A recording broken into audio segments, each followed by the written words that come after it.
Hey there guys, my name is Marcus, and in this video I'll show you step-by-step process how you can easily change the mouse pointer speed on Windows 11. This video is really simple, so if this video is going to be helpful for you, what you can do is write down below in the comments that it was helpful, so when other people can see that it's helpful, they will come here. Now, you want to go on the bottom and click on a search. Then on a search, you want to write control panel.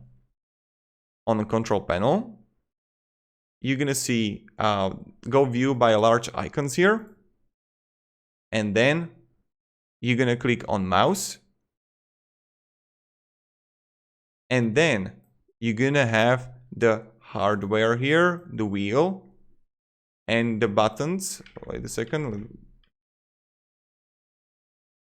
and you see the double click speed here, so that's something you can do that you can change. And then you're gonna see the pointer options here, and you're gonna see the select a pointer speed.